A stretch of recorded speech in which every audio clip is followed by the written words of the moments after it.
Hello hi friends. ఈరోజు Vikarabad to Guntur junction అండి. అంటే ఇది వికారాబాద్ టు గుంటూరు విశాఖపట్నం అనమాట. ట్రైన్లో ఎక్కాను. ఇది పల్నాడు ఎక్స్ప్రెస్. అయితే నేను ఈ జర్నీ చేయడానికి కారణం ఏంటంటే ఇది లేడీస్ బోగిలో నేను కూర్చున్నాను ప్రజెంట్. అది నేను ఫస్ట్ టైం కాబట్టి నేను చాలా చాలా భయపడిపోయాను. ఎలా ఉండిద్దో ఏంటో జర్నీ. సింగిల్గా ఫస్ట్ టైం అనమాట ఈ వికారాబాద్ స్టేట్స్లో వచ్చినప్పుడు. ఈ వికారాబాద్ డిస్టిక్లో వచ్చినప్పుడు నేను ఫస్ట్ టైము చాలా భయపడిపోయి టెన్షన్ పడిపోయాను.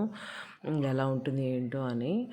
ఇంకా నేను ఒక లంచ్ బాక్స్ పెట్టుకొని ఇవంతా వాష్రూమ్స్, రైల్వే వాష్రూమ్స్. అంటే నాకు ట్రైన్ జర్నీ అనేది కొంచెం నాకు ఫస్ట్ భయం అనిపించింది అనమాట, టెన్షను. ఎందుకంటే మేము విడిగా వెళ్ళినప్పుడు నేను ఫ్యామిలీతోనే వెళ్తాము కదా, కిడ్స్ కార్లో వెళ్తాము. ఇంకా వెళ్ళినప్పుడు ఈ జర్నీ అనేది నాకు ఒక అద్భుతం లాగా అనిపించింది. ఎందుకంటే ఎవరు లేరు, పీస్ఫుల్గా ఉంది, అసలు ప్రశాంతతగా ఉంది, నీట్గా ఉంది, క్లీన్గా ఉంది. అసలు ఏ ఇబ్బంది అనిపించలేదు. ఎక్కి పనుకున్న కాడి నుంచి దిగేంత వరకు ఏ ఇబ్బంది అనిపించలేదు. Palnadu express super fast express అనమాట ఇది. ఇక్కడ మెయిన్ కొన్ని నాకు ఐడియా ఉన్నాయి ఏంటంటే వికారాబాద్, సికింద్రాబాద్, నల్గొండ, సత్తెనపల్లి, పిడుగురాల, తర్వాత గుంటూరు అట్లా వెళ్ళిద్ది అనమాట ఇది ట్రైన్. నాకు బాగా నచ్చింది ఇది. ఎక్కువగా ఏంటంటే అసలు నేను వెళ్ళటానికి కారణం ఏంటంటే మా అమ్మని మా కొడుకు కోడలు ఇంట్లో నుంచి ఎలగొట్టారండి. అంటే ఇల్లు రాపిచ్చేసుకొని ఓల్డేజ్లో ఉంది కదా, ఇల్లు రాపిచ్చేసుకొని కొడుకు కోడలు, ఆమె మనవరాళ్ళు, వైఫ్, చెల్లి కూడా అందరు కలిసి ఎల్లగొట్టారనమాట ఘోరంగా అంతా. ఇంకా తప్పదని ఇంకా నేను వెళ్ళాల్సి వచ్చింది. లెక్క ప్రకారంగా ఏంటంటే అక్కడే అందరూ మా అమ్మకి మేము 10 మందిం కదా, 9 మంది పిల్లలు అక్కడే ఉంటారు, మంగళగిరిలోనే ఉంటారు. నేను అంతా బాగా ట్రై చేశాను కానీ ఎవరి వల్ల చెప్పడం చూశారు, లేకపోతే చేయటం ఏదైనా చేశారు కానీ ఇంకా నా ప్రయత్నం నా వంతు నేను కూడా చేద్దాము అని ఇంకా నేను కదిలి దిగి రావాల్సి వచ్చింది. కొన్ని స్నాక్ ఐటమ్స్ అన్నీ తీసుకున్నాను.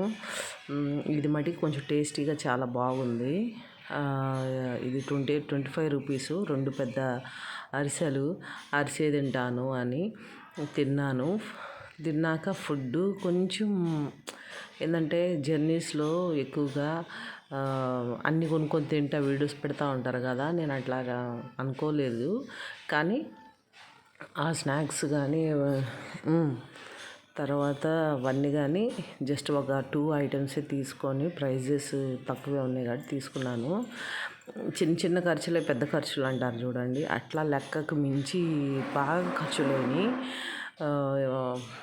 అమౌంట్ ఇది గుంటూరు స్టాప్ అయిందంటే ఇంకా వచ్చేసాము గుంటూరు, విశాఖపట్నం, వికారాబాద్. చూడండి, ఇది మధ్య ఇప్పుడు వికారాబాద్లో 3ంటికి బయలుదేరి మళ్ళీ గుంటూరులో 9:30కి ఎండింగ్ అవుతుంది. మా ఇంట్లో 2 ఫ్యాన్లు ఉంటే, కొత్త ఫ్యాన్లు, వాడని ఫ్యాన్లు ఉంటే మా వాళ్ళు ఎవరైనా వాడుకుంటారని తెచ్చి ఇచ్చాను. కానీ మొదటిసారి అయినా కానీ మనతో గాడ్ ఉన్నాడని, దేవుడు ఉన్నాడని మనకు హెల్ప్ చేసినట్టుగా నాకు ఇబ్బంది లేకుండా పీస్ఫుల్గా చక్కగా బయలుదేరి వచ్చేసాను. ఇక్కడ సెకండ్ మార్నింగ్ అండి ఇది. మార్నింగ్ 6 7 ఆ టైంలోప్పుడు ఈ బర్డ్స్ భలే బాగా నచ్చినాయి. ఇట్లా పెట్టి ఉంచారని నాకు బాధేసింది. కానీ అవి ఇంట్లో పెట్టుకొని, అంటే అవి రెక్కలు కూడా ఆడించాలి కాబట్టి లోపల హౌస్లో ఆడించుకొని అంటే అంటే ఇప్పుడు ఇది నెట్ వల్ల లేకుండా ఏమంటారు, ఇది ఇట్లా పెట్టకుండా కాస్త లోపల పెట్టి ఆడిపించుకుంటే బాగుండేవి. ఫింగర్ పెట్టాను, ఏదో కొరకటానికి ట్రై చేసినాయి కానీ చాలా చాలా ముద్దుగా బాగున్నాయి, కలర్ఫుల్గా. ఇదిగోండి గుంటూరు జంక్షన్ వచ్చాను. నాకు ఇక్కడ నేను తెలంగాణలో ఉండి 13 ఇయర్స్ 15 ఇయర్స్ అవుతుందండి. అక్కడ ప్లేస్ అలవాటు పడిపోయాను. ఇక్కడికి రాగానే ఎక్కువగా బాడీకి చెమటలు పడుతూ ఉంటాయి. మా అమ్మని కలిశాను, చాలా హ్యాపీ ఫీల్ అయింది, ఎమోషన్ అయింది, ఏడ్చేసింది. అసలుకే నేను మా అమ్మకి చాలా ముద్దులు గారాల బిడ్డనండి, మీరు నమ్ముతారో లేదో కానీ. ఇంక అమ్మని తీసుకొని స్టేషన్కి బయలుదేరానండి. మా అమ్మ కేసు పెడతాను ఆ అన్నయ్య మీద అంటే ఇంకా వచ్చామండి. కేసు పెట్టేసేసి ఎస్ఐతో మాట్లాడాము, కానిస్టేబుల్స్తో మాట్లాడాము, మాకు న్యాయం చేయండి అని అడిగామండి. ఎందుకంటే మా అమ్మని బండబెట్టి కొట్టి చంపుతా అన్నాడు.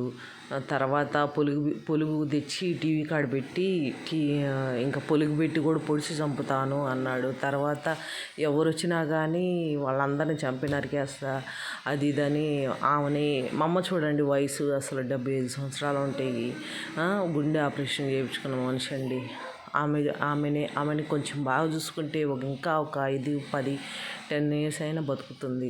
అలాంటిది ఆమెని ఆ కొడుకు, కోడలు, మనవరాళ్ళు అందరు కలిసి ఇబ్బంది పెట్టారండి.